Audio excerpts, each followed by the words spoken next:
Welcome. Today is the final SDGs in action. We have an amazing guest speaker. And at this time, again, I would like to say Happy International Women's Day to everyone in the audience who identifies as such. And at this time, I will proceed with the bio. So again, Sabrina Leprezzi, she is a student in our Global Issues course here at Fairleigh Dickinson University. She is a marketing major here at FDU, the Metro campus. She hails from Elmwood Park, New Jersey. Her future career is to become a fashion marketing industry. Her 3-year plan includes graduating with an MBA from Fairleigh Dickinson University to gain a really great job in her respected field and to continue branding herself, and has high hopes and aspirations for investing in the real estate market. On her free time, she enjoys playing sports, she enjoys reading, drawing, she enjoys traveling around the world, photography, fashion. Oh my God, you enjoy it all, Sabrina. But most importantly, she enjoys hanging out with her family and friends, and she really loves to shop, right? So at this time, I will hand it over to our FDU student moderator, Sabrina Leprezzi. Sabrina, again, congratulations on being appointed to your role today, and we really wish you all the best. I'm going to be introducing our guest speaker, Ilayda E. She is a human rights lawyer and Ph.D. student researching on international human rights law at Koç University in Istanbul, Turkey. She's an attorney at Ankara Bar Association and currently a fellow at the Koç University UNESCO Chair for Gender Equality and Sustainable Development. She is the co-founder of We Need to Talk, an NGO which aims to fight against poverty and menstruation stigma in Turkey and the Middle East. She was selected as one of the Turkey's Changemakers in 2020, served as a member of the UN Women's Generation Equality Youth Task Force, and is currently served as one of the 17 young leaders for Sustainable Development Goals and endorsed by the United Nations. Thank you, Sabrina. And at this, we will transition into a very short video, which will give you a closer lens of the work that Ilayda does. But most importantly, again, if you have any questions, feedback, etc., please take advantage of the chat. And Sabrina and myself, we will make sure that your questions and concerns and feedback is answered.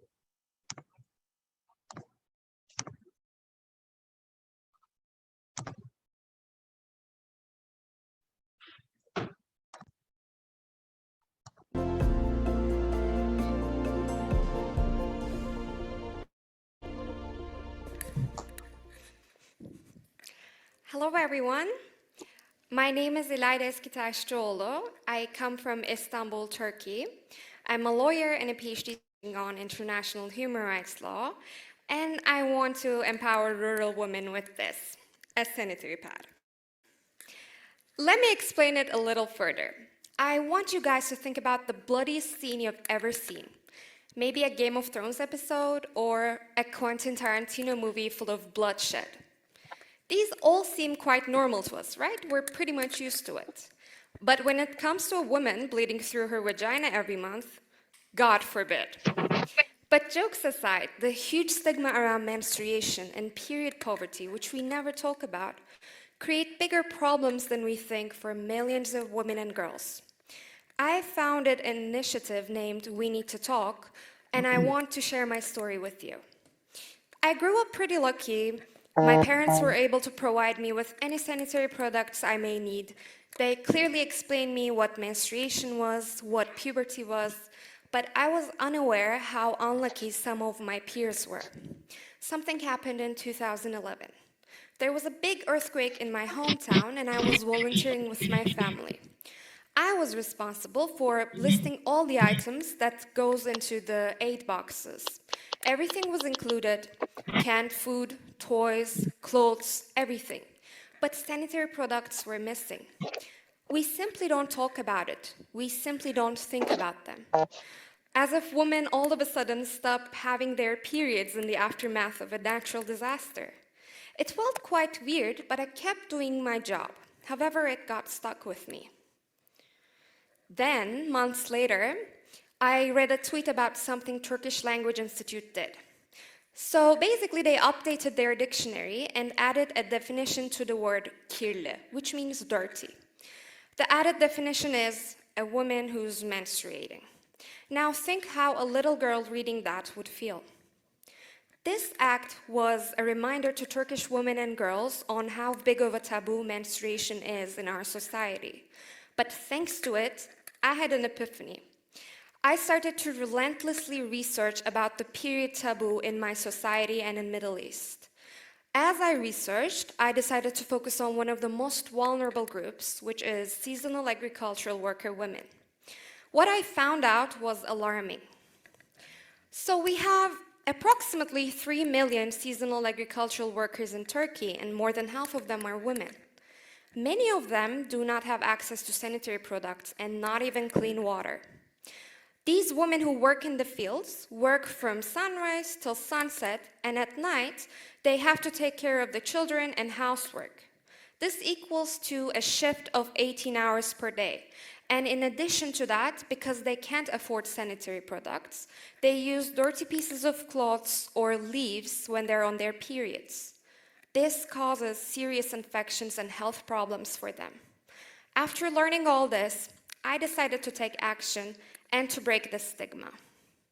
I founded We Need to Talk in 2016 with the help of my wonderful community and family. We expanded the target group a little bit. So we're targeting 3 groups: seasonal agricultural worker women, Syrian refugee women, and preteens who are going to schools in remote rural areas. What we do is this.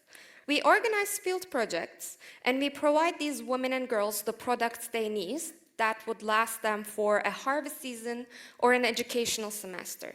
We go there with volunteer doctors who inform them about puberty, menstruation, personal hygiene, and sexual and reproductive health. We hold Q&A sessions, but most importantly, we build a safe environment to talk.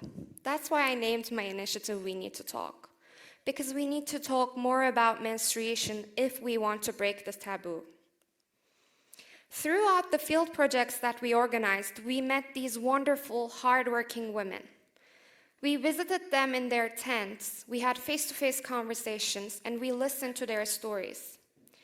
Of course, sometimes we shocked them. We came across shyness and a lot of giggles. This photo is taken from one of our most impactful projects where we took mothers and daughters together. While teaching young girls about puberty and menstruation and confidence, we taught mothers how important it is to prepare daughters for such experiences, how important it is to talk honestly and openly about sexual and reproductive health. We felt like we were bridging generations. But of course, although this journey was beautiful, there were some challenges. In certain very conservative neighborhoods, we were confronted by angry elderly men who thought the work we were doing was immoral. As you can see in the photos, we had to find creative solutions, and we distributed the pads in black plastic bags as if they were illegal drugs. Now, this is contradictory to our core beliefs, I know, but sometimes we have to pick our battles. Our priority was to safely provide these women the products they needed, and we managed that. So far, we were able to create more than 10 national and international partnerships. We've reached more than 5,600 women and girls, and we organized 6 field projects. I've met incredibly brave women and girls who are trying to support their families under very harsh conditions. And handing them sanitary products won't change their lives drastically, not even close. But the work we do is still important because we start honest conversations and we show them how periods are definitely not dirty. I ask each and every one of you to join me. Let's talk and break the stigma. Access to sanitary materials is not only about hygiene, but also about dignity. And we believe every woman deserves dignity. Thank you.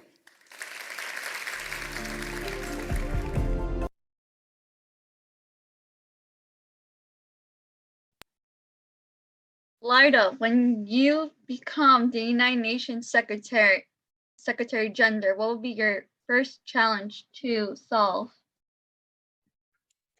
Thank you so much, Sabrina. That's a really good question and a really difficult question to answer. First of all, I think I hope that there will be a female Secretary General at the United Nations before me. It's long overdue. And honestly, as a youth advocate at the United Nations, I'm quite sick of seeing only elderly white men with privileged backgrounds in the decision-taking tables and in leadership positions. So I'm really looking forward to having the first women Secretary General. But if hopefully one day I become one, I mean, it's a dream, but if I become one, I think the first challenge I would tackle with would be youth representation at the United Nations. And for that, I really think establishing a youth entity, not only one single UN Youth Envoy that works with the diverse problems young people are having all around the world. I think I would found a United Nations youth entity with an independent office and independent funding, because I really believe we need to invest more in the problems of younger generations. And that's one of the things that's lacking in United Nations agenda at the moment. I think from a long list of the challenges I would try to tackle, probably this would be one thing that I would try to solve. Definitely that, I can tell you. Okay, Ilayda, please explain how your current work support the 2030 Sustainable Development Goals. Again, a great question, and I could talk about this for hours, but I will do my best to very briefly explain my work and its relation to Sustainable Development Goals. By the way, I would like to apologize from all the participants. Sometimes my English is not the best because it's not my native language. So also it's quite late in the evening in Turkey, so that might be the reason why, but I will do my best to express myself clearly. So as you saw in the video, I'm the founder of an NGO that fights against period poverty and period stigma in Turkey and the Middle East.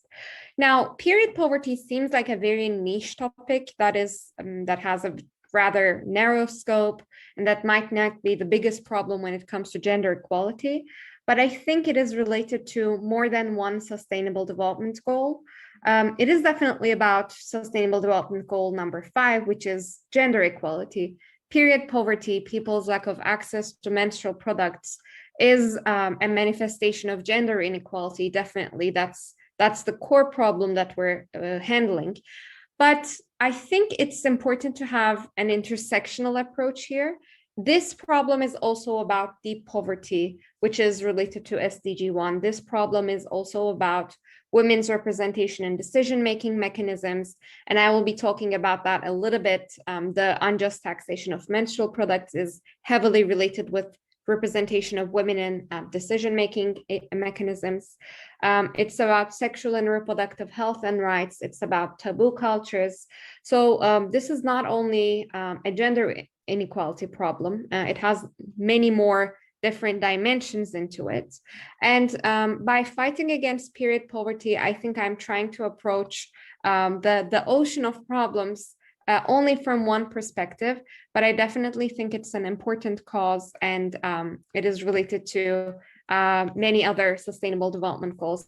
And also, I'm not only the founder of We Need to Talk, I also, as Sabrina perfectly introduced, I serve as one of the young leaders for the Sustainable Development Goals. And we are 17 young people from all around the world selected by United Nations.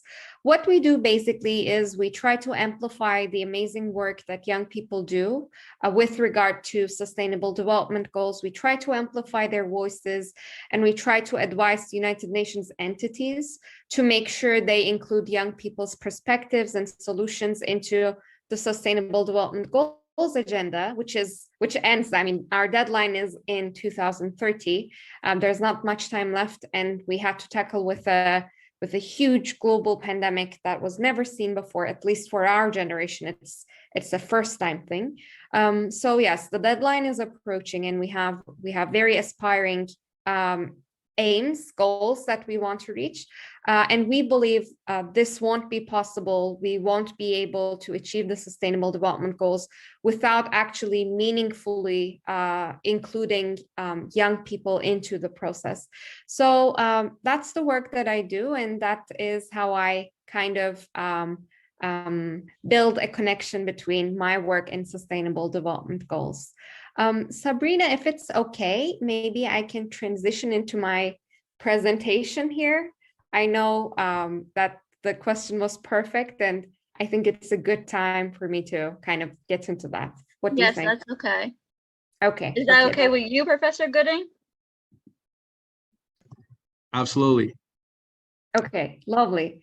So bear with me a second while I try to share my screen properly, real quick. I will make sure to share my sound as well. Okay.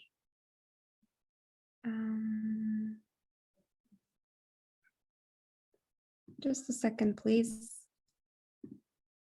Oof, okay.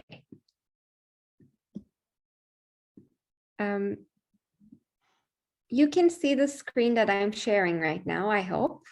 Yes. Yeah. Okay, that's great. So today we have made a great introduction with Sabrina's question, and the title of this discussion that we'll be having, by the way, again, you're more than welcome to join the discussion with the questions that you will ask. I'm hoping this will be an interactive dialogue among young people. So basically the discussion today that we will have has the title Building Back Fairer Gender Equality in a Post-COVID World. Now, I have to admit, any sort of fight for sustainable development goals in a post-COVID world is a challenging one because of the economic setbacks and the millions of people that we have lost throughout this process and our problems in our healthcare systems. But I'm not here to paint a pessimistic picture here. I'm still quite optimistic about what we can achieve until 2030 and beyond, even though we're still living in a post-COVID world. Actually, we're still living with it, but we're slowly, I think, transitioning and getting better and recovering. I still think that especially young people like you in this very lecture and social entrepreneurs have a lot to offer when it comes to gender equality agenda. So I will be introducing my work a little bit further, and I will try to kind of paint you a picture of the work that we do at United Nations. And if you're interested, how you can be a part of it.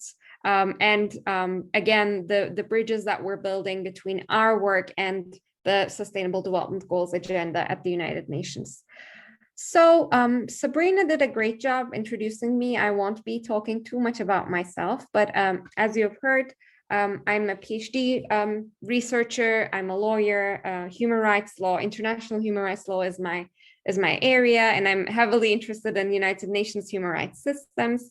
But apart from that, I am the co-founder of We Need to Talk, the NGO that fights against period poverty and period stigma in Turkey and the Middle East. And in addition to that, I have two more hats today with me, which are related to United Nations. I am one of the young leaders, as I told, and I also served as a member of the Generation Equality Youth Task Force, which is a global youth task force led by UN Women.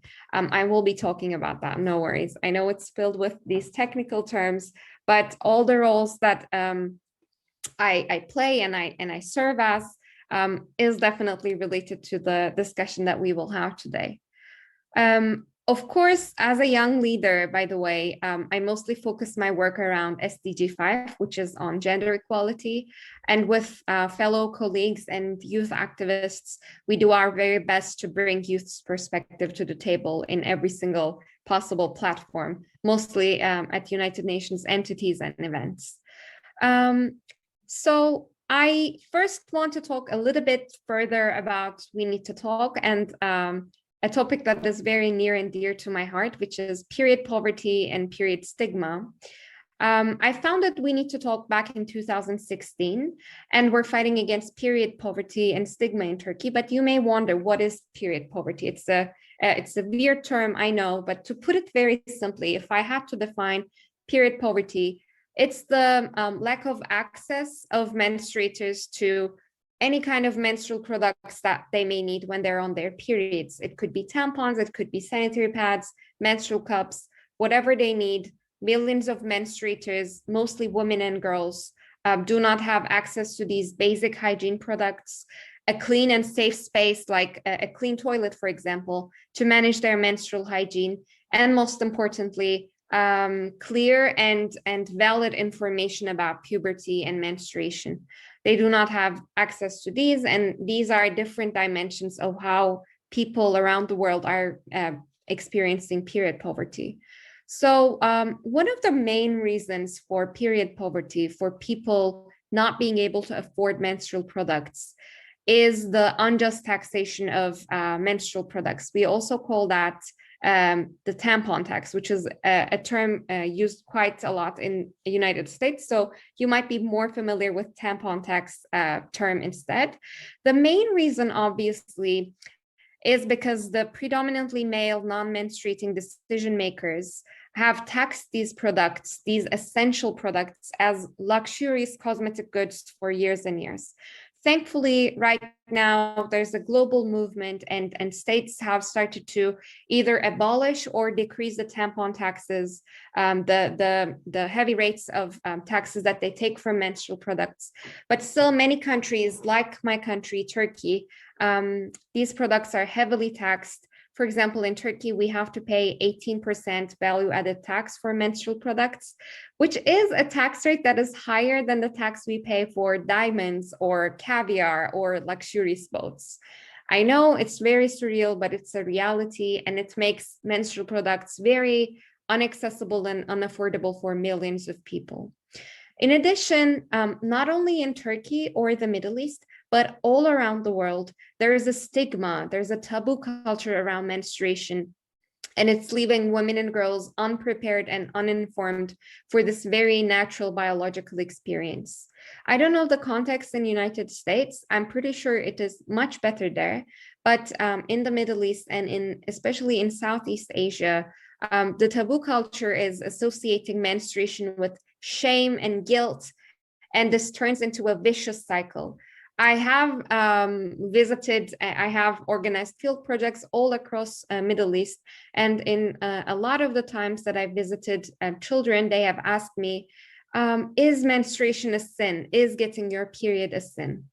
I know it sounds very weird, but the way that menstruation is depicted, the way it is kind of traumatized and shown as this very disgusting experience you have to go through in the dark quietly, really causes these kinds of confusions and traumas. And children from a very, very early age, young girls, start to kind of alienate themselves from their bodies and start to see themselves less worthy than their, than their siblings or their classmates. There are also, unfortunately, some harmful traditional practices around menstruation. For example, there is this tradition called the first period slap.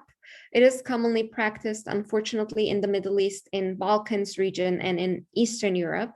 When children have their first periods, they are slapped in the face. Some people say they do that because they have to remind the children of their womanhood, which is obviously ridiculous, and we're hoping and we're advocating for these harmful traditional practices to end, of course.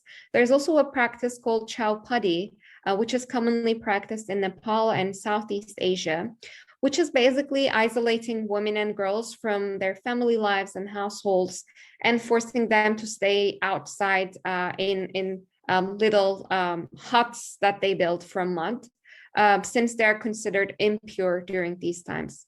Anyways, I can go on and on for hours, but basically we're fighting against period poverty and the taboo culture around menstruation, and we're trying to normalize.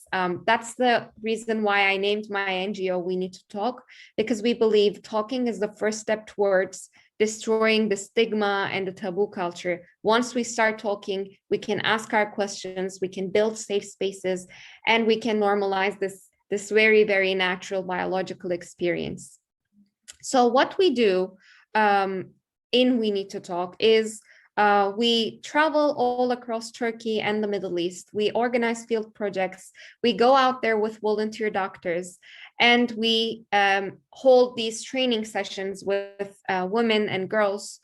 We mostly work with Syrian refugee communities, seasonal agricultural workers, and children who are going to schools in remote rural areas, who are the groups and communities that experience period poverty the most and the heaviest, according to our research. So we create these safe spaces. We talk about menstruation. We train them about puberty and how to use the menstrual products. We also provide them menstrual products that they may use for either an educational semester or for a harvest season. We basically show them why periods are not dirty or something to be ashamed of. We've managed to reach, in 2022, we've managed to reach more than 50,000 beneficiaries so far, and we're continuing our fight for just taxation and the normalization of menstruation and so on.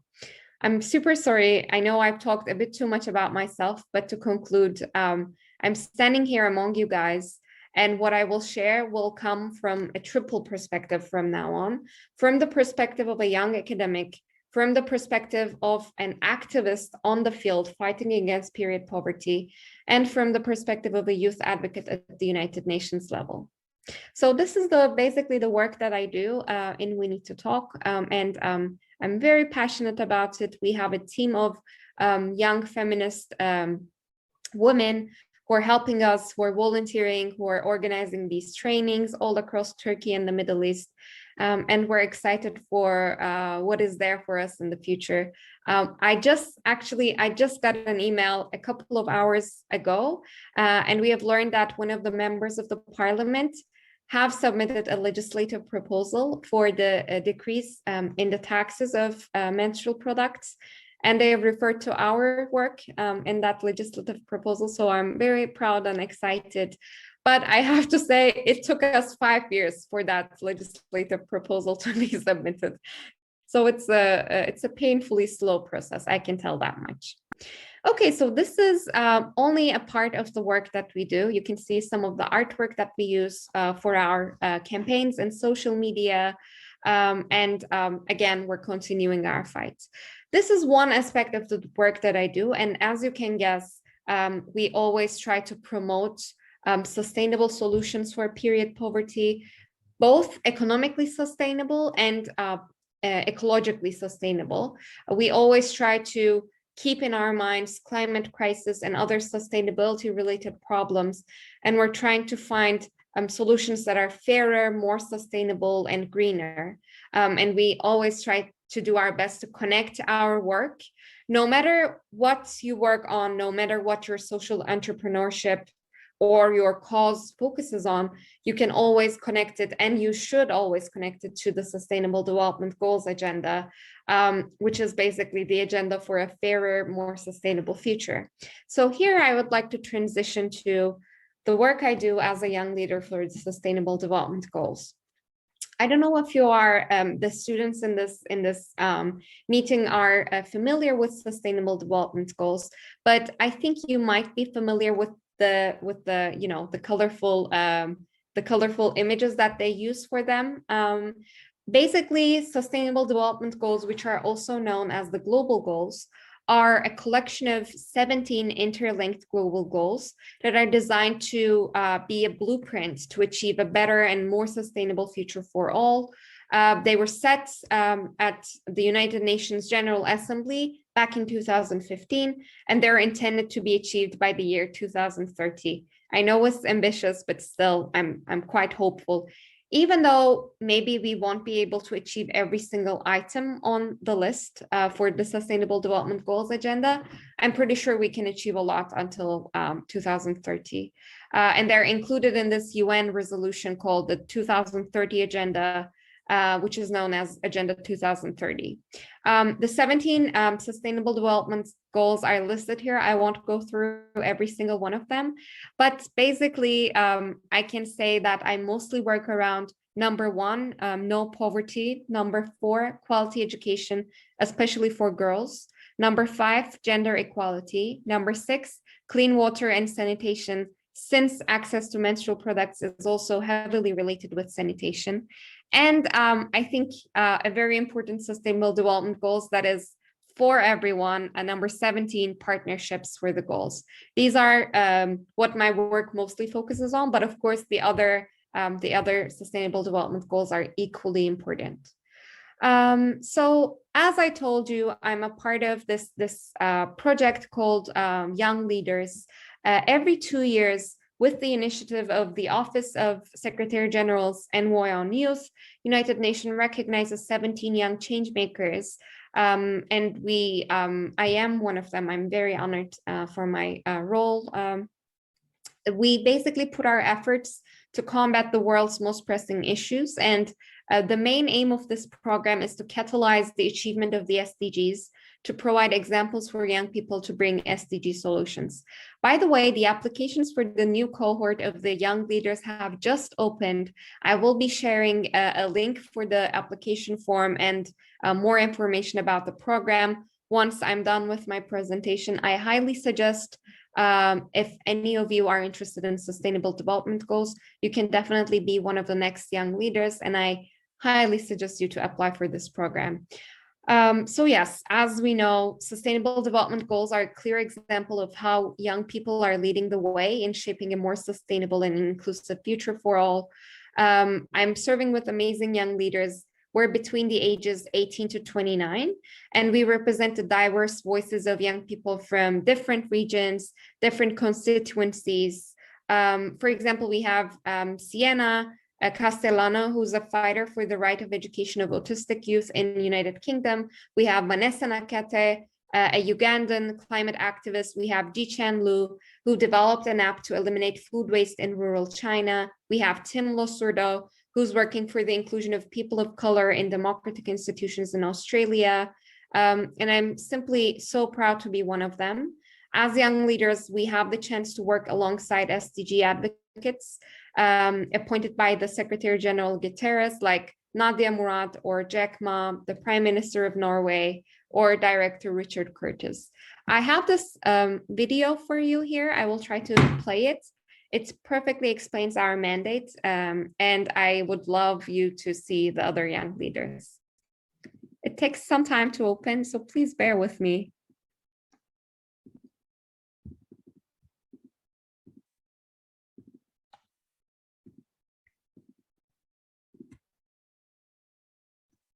Oh, sorry.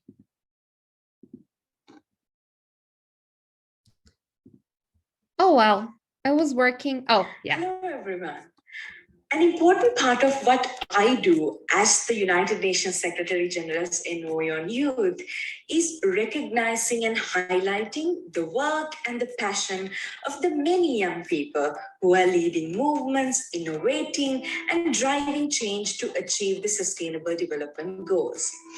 Which is why out of over 7,000 applications from 172 countries and through a rigorous selection process, I'm thrilled to present to you the 2020 class of the Young Leaders for Sustainable Development Goals.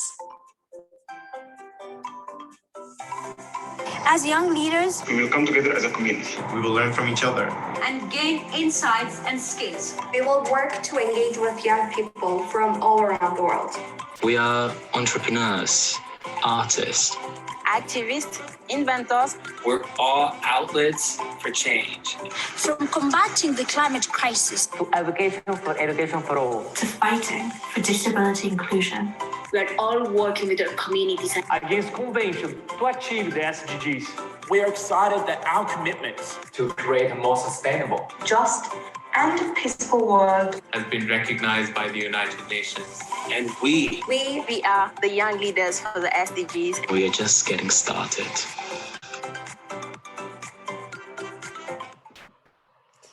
Yeah, that's basically us, the amazing young people that I work with.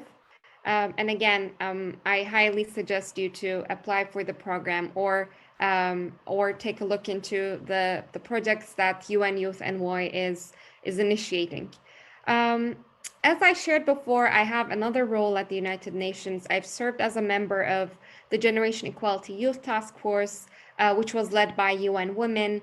This task force was set up by UN Women back in 2019, and we are 40 young leaders from all around the world. It is actually a part of the Generation Equality campaign, which aims to tackle the unfinished business of empowering women through a new groundbreaking and multi-generational campaign. As a part of this campaign, 2 big forums were hosted in France and Mexico in the previous years, led by UN Women. In these forums, we set concrete, ambitious, and transformative actions to achieve immediate and irreversible progress towards gender equality. To put it very briefly, you can see the members of the Youth Task Force here.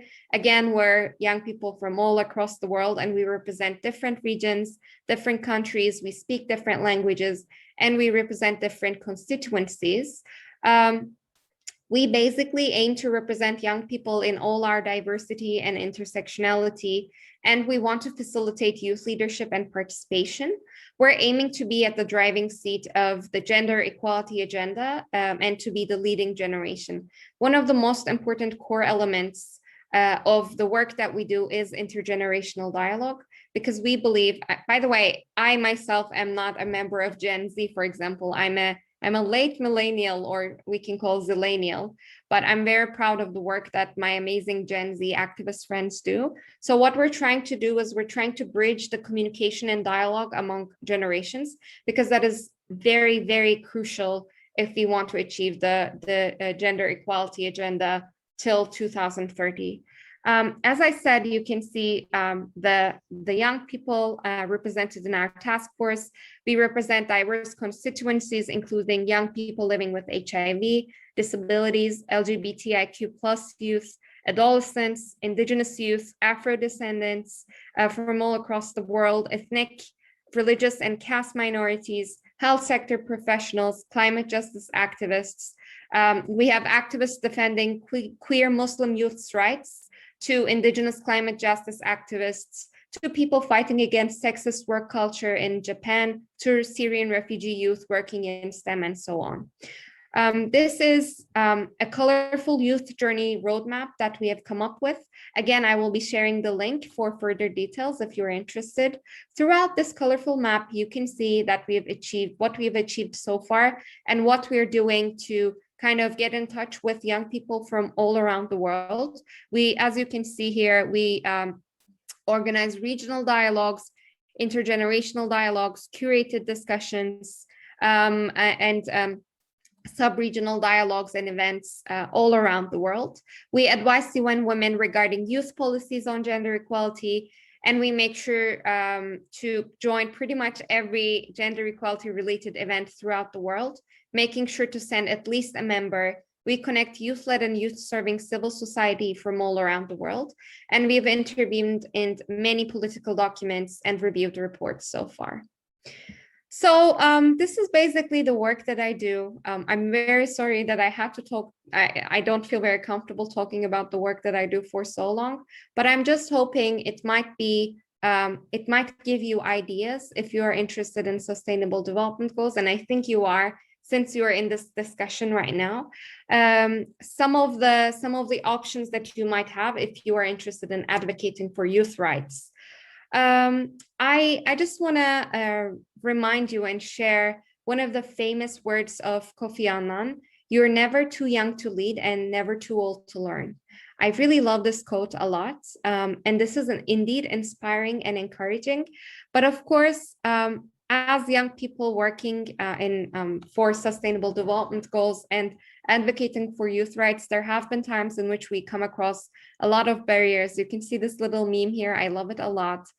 Often, most of the time, whenever we're in important summits or conferences, we're invited just to be in that panel, to give one inspiring speech, just to check a box or just to be there as a token. And people always tell us that we're inspirational, that young people are the future of the world, that we're doing great, and we receive a lot of high fives and praises. But at the end of the day, it's quite difficult for us to gain a seat at the decision-making table. Often we're only expected to make a speech and leave the conference, and we're not included in the decision-taking processes. So we're trying to change that. Again, apart from tokenism, I don't feel that regional representation is very strong at the United Nations. So even though I'm working for them, I can be quite critical as well. But me and other youth activists are just criticizing so that the systems can be transformed to be more inclusive in the future. And I also believe another important problem that United Nations have started to tackle recently is the problem of unpaid internships. Right now, many entities have started paying their interns, but honestly, if during the times in which I wanted to apply for a United Nations internship, for example, when I was a law school student, I simply couldn't afford living in New York or Geneva, which are among the most expensive cities in the world, without getting paid. And that was the reason why at United Nations, there were mostly people from Western Europe or North America who were quite privileged, but that is changing slowly thanks to the amazing inputs that youth activists are putting through. But apart from that, apart from the unpaid internships and the problems of tokenism that we come across from time to time, I still believe there is very impressive progress at the United Nations. And there are these amazing campaigns that I've put here. If you're interested, I highly recommend you to go and check them. There are very important resources and reports that I will be sharing further. They are included in my presentation, and I will definitely share this with Professor Gooden if you're interested to learn more. And lastly, God, I talk too much, but one last point before I finish and give the floor back to Sabrina. I just wanted to talk about our main topic, which is gender equality in a post-COVID world. Have we missed the deadline already? From time to time, I see this sense of hopelessness in the conferences that I join and among people working at the United Nations when it comes to the Sustainable Development Goals agenda. The global pandemic had been a huge setback, without a doubt. I mean, even in our fight against period poverty, because of the economic setbacks and the shrinking economies, millions and millions of more people have started experiencing period poverty, and it has become a deep poverty problem. So we're definitely seeing the effects of COVID in every single aspect of life, but especially in gender equality, because during the COVID times, there was another silent and invisible pandemic that was happening, which was the alarming increase in gender-based violence that women were experiencing. Sometimes, I mean, homes and houses were safest places when it came to COVID-19. We were all quarantining with our families or loved ones, but houses may not always be the safest place for some women. Unfortunately, during the pandemic, there was a very, very big increase in cases of gender-based violence and domestic violence. So that is one of the biggest problems that we're tackling with right now. And in addition to that, young girls' access to education was also heavily affected by the pandemic, especially for families who come from socioeconomically disadvantaged backgrounds, who are living in rural areas, especially in the Middle East. I'm talking from the context that I know, especially in the Middle East, child marriages have increased and girls started to drop out of school at even an earlier age.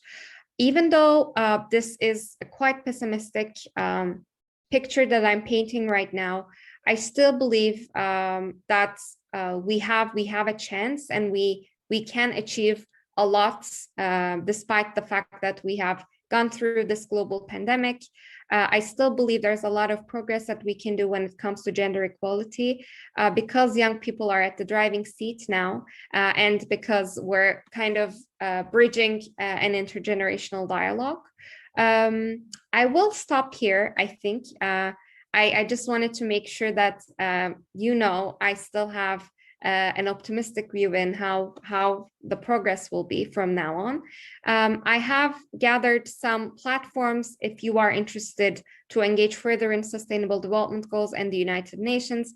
And I've gathered some resources if you are interested. I will be sharing this slide with Professor Gooden, and maybe he can share with you the resources. I just wanted to thank you once again, and congratulate every single one of you, because you have invested your time and because you are interested and because you're studying and spending a lot of time and effort into global issues, into sustainable development goals matters. And I would like to say Happy International Women's Day to everyone who are identifying as women in this very gathering. We are bold, we are empowered, we are determined, and I think we will see amazing achievements when it comes to gender equality. So thank you very much for bearing with me. I know this presentation was basically gathering different ideas from all around the world, but this is how I'm working. I have many different aspects that I'm working at. Thank you so much once again for listening to me. I will give the floor to Sabrina now. Ilayda, you have 2 questions in the chat. The first one's from Nick Lawson. Should you also focus on educating young men as well? You want them to grow up with the same values as the old men you face. Sorry, I was muted. Maybe I can answer this first and then we can jump into the next question. Nicholson, thank you so much for a great question. Actually, that's something I didn't have time to, I actually completely forgot to mention, but we actually organize all of our trainings in Karma classrooms, and we make sure to, of course, train young men and boys as well. Sometimes in very conservative neighborhoods, that's not possible in Middle Eastern context. Sometimes the parents and the management of the schools do not let that.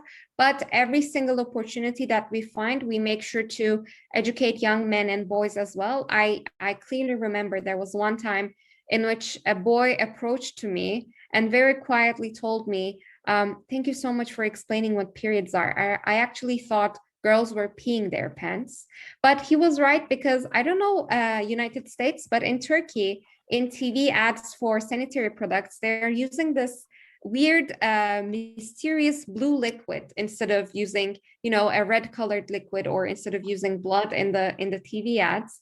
And because that blue liquid was the same liquid that they used in baby napkin ads, the little boy thought that girls started peeing their pants after a certain age. That's actually one of the manifestations of period poverty. But definitely non-menstruators are amazing allies, and they have the right to know more about menstruation. So that's something we're working on, but thank you for mentioning that. The second question is from Jason Sorza. Nothing is said in the SDGs about protections for LGBTQ people. Are you aware of advocacy work being done in this area in Turkey and Middle East?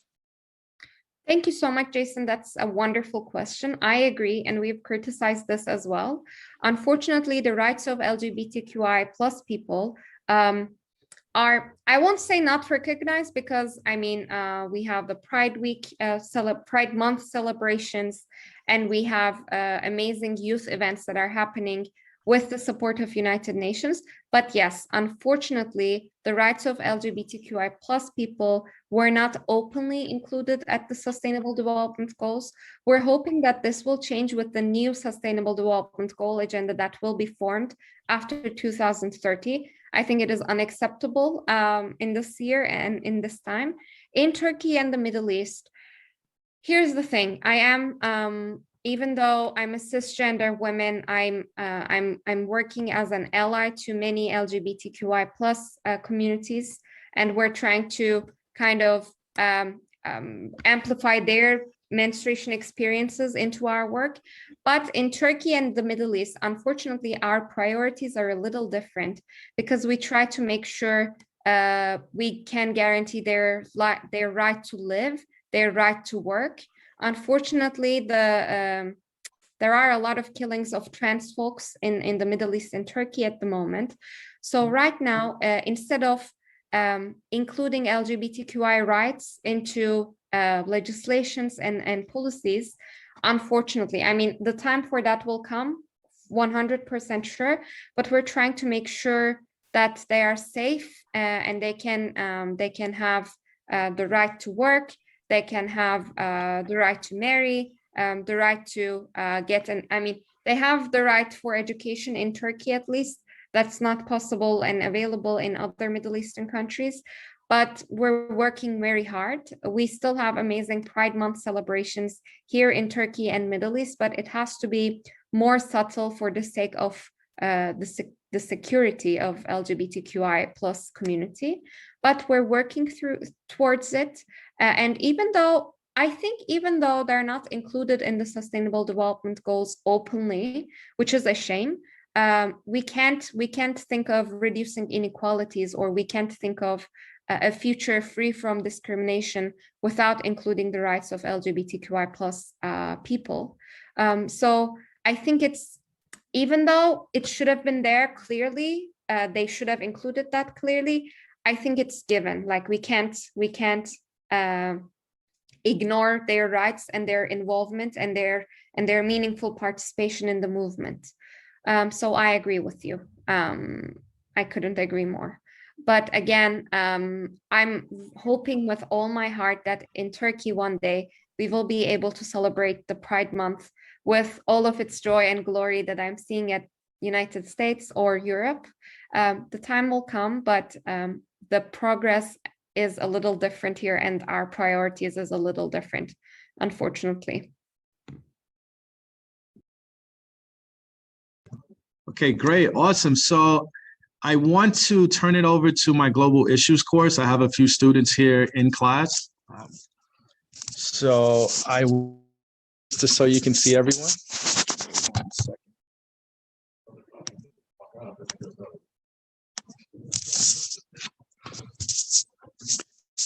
So you can see the entire squad. Say wave, wave. They're really nice. Please wave. Hi, everyone. Hi, thank you for taking the time and listening to me. And my apologies again for my horrible English, but I did my best. Oh, you did. Just a side note, for our global issues course, we do a which is dedicated to creating the 18th goal. So 18th goal could possibly look like this semester would be something dedicated to advocating in the space of the LGBTQ. Okay, just a FYI, I was taking notes. So thank you for that feedback. I love that idea. I love that idea. And I would love to put you in touch with the Youth Envoy. I think this is a brilliant and very creative idea. And if possible, Professor Gooden, if that's okay, I think you should definitely develop this idea and you should present it, because it's like a pedagogy, right? Got it. So at this time, we will hear from Taryn, who's our first speaker with a question. And we're pressed for time, so I will trim it down to only 3. So Taryn, Dane, and Sophie, you get off the hook today. Okay, go ahead, Taryn. Me to go first? Or? Yeah, you can go ahead. It was more of a comment than a question, but I was just going to say, I think it's extremely important to think about SDG 6 here in the United States. You know, sanitation and hygiene is no brainer here, but a lot of other countries, access cleaning products and running water, that really lowers the quality of life for a lot of people. And what you're doing is a really big help, because it adds to basic hygiene. Right. It's a human right, right. Just as, important as, having running water at a sink, plumbing in general, I think people have these basic rights. All right, thank you. We will hear. Go ahead. I'm so sorry. Go ahead. No worries, Professor Gooden. Maybe I can listen to all of the comments and questions and then answer them all together. Or all right. So Dan, if you have any actually it wasn't Dan, it was Rainer. Rainer, if you have any feedback or comments session.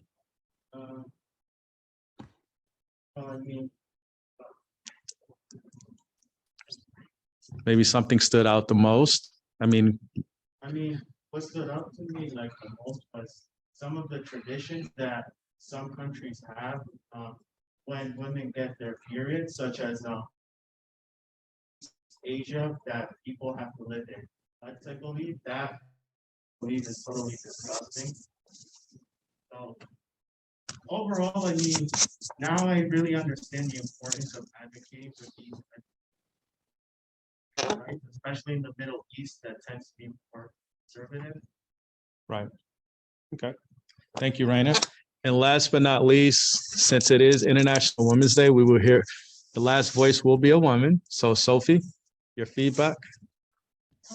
Hi, yeah, so I just want to say thanks for sharing your presentation with us, because I actually learned a lot from this. I'm just like, being a woman myself. I did want to say that the one thing that stood out to me was how apparently like period products and sanitation products are harder to come by than like stuff like diamonds and caviar, as you said. That's like really outrageous. I'm just really grateful, I guess, or thankful that you are actually trying to help women get products that they need, care of themselves. Absolutely.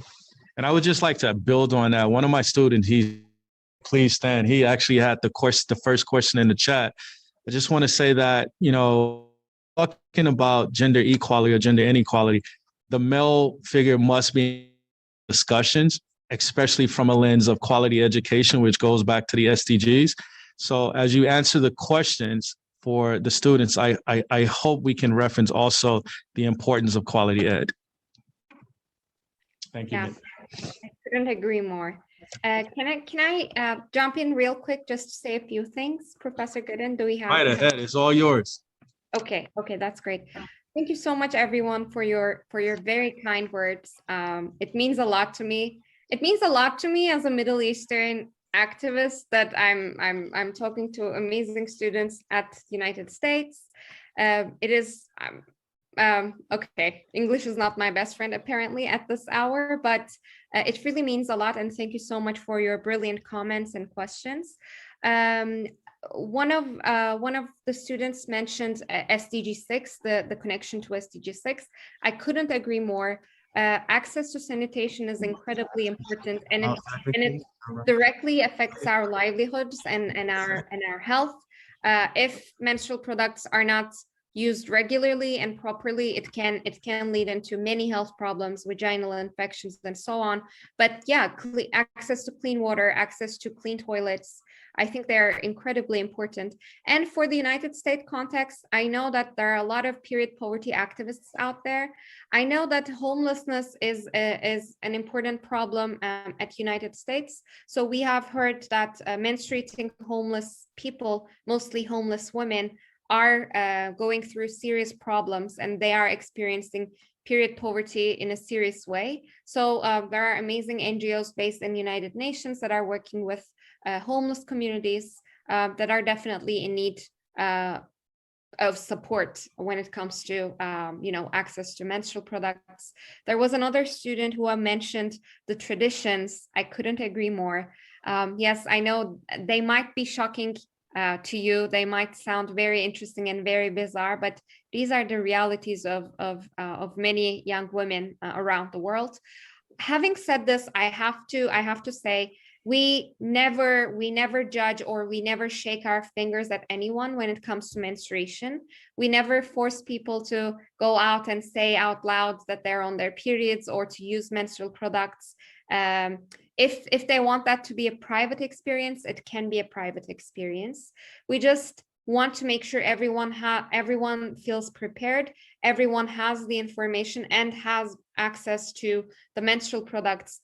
We have a lot of problems when it comes to the menstrual products that are inserted into the vagina, because in Middle East there is this obsession around virginity, sexuality, and the hymen. So a lot of people assume that young girls should not be using tampons because it would break the hymen and they wouldn't be virgins anymore. Of course, we're not in the same belief system, and we're against that approach.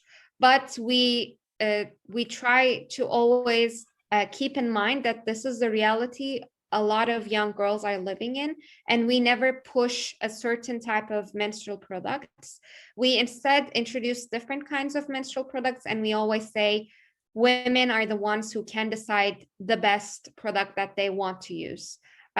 Because, I mean, while we're doing the right thing, while we're doing the progressive thing, we might actually be putting young girls into a very insecure, unsafe position in their communities. So we're fighting against harmful traditional practices, but we also have to balance and respect some cultural norms when it comes to conservative neighborhoods. But thank you for mentioning that, and for the brilliant last comment. I'm shutting up now. Sorry. No worries. Listen, thank you. And that our time. We do have one last you'd like to come. It's he's dying to share, so I know I greatly appreciate it, but the engagement is good, so I want to give him an opportunity. All right, hello. So I'm aware you mentioned that you are Turkish, so I wanted to know what are you doing, because maybe I might be wrong, but is it true that in Ankara it was prohibited for the Kurdish people to speak their own language till the 90s? So my question to you is, what are you exactly doing to promote the Kurdish language throughout Turkey? Thank you so much for this brilliant question. I'm very excited, and I'm so lucky that you have knowledge about this issue. I'm actually of Kurdish origin myself. I'm from an eastern province, and actually it was even worse, and not only in Ankara, but in pretty much in whole Turkey until not 90s, but until 88. It was prohibited to speak Kurdish in public institutions. It was prohibited to give your children Kurdish names. So Turkey definitely has its very, very problematic relationship with not only Kurdish people, a lot of ethnic minorities, but being born into a family of Kurdish descent. Unfortunately, I can't speak Kurdish myself, but we make sure to produce every single educative material in both Kurdish and Arabic because we have Arabic speaking ethnic minorities, and the biggest ethnic minority is Kurdish people. We make sure to have every single material available in multiple languages. And we always go out. I can understand a little bit Kurdish, but I can't give the training. So we make sure to go out with translators, Kurdish translators that we hire from local communities. So that way we create jobs for local Kurdish girls in their communities as well. Thank you so much for mentioning this. I'm very pleasantly surprised that you know about this issue. But yeah, it's not prohibited anymore, of course, thank God. People can freely speak Kurdish, but yeah, the problems with regard to minorities are still continuing. We do our best. All right, thanks a lot. Thank you so much. Thank you. And again, at this time, I would like to close out, but before I close out, the Vice Provost of International Affairs actually was Jason Scorza, who presented the chat. I would just like to thank him for taking time away from his busy schedule to be with us. Those of you in the audience, if you are from another course, if you're from the Madison campus, again, please send those summaries over so that you earn credit for your virtual event. Importantly, thank you to both our guest speaker and to our student here. We really appreciate it. Sabrina, originally when this task was first presented to you, you were appointed. You were never a no. You automatically said yes, whatever it takes. I want this opportunity. And again, you did it well. You did it with class. So thank you. And Ilayda, thank you again. I really wish you much success in your international endeavors. And again, I will go ahead and speak it into existence. The Secretary General of the United Nations, thank you, and I wish you well. Thank you so much, everyone, and have a lovely day. Happy International Women's Day once again. Thank you, Sabrina, for a brilliant moderation. Thank you. You're welcome. Have a great day, Ilayda, and everybody else. Bye, Thank you, everyone. Sabrina. You're welcome. Take care.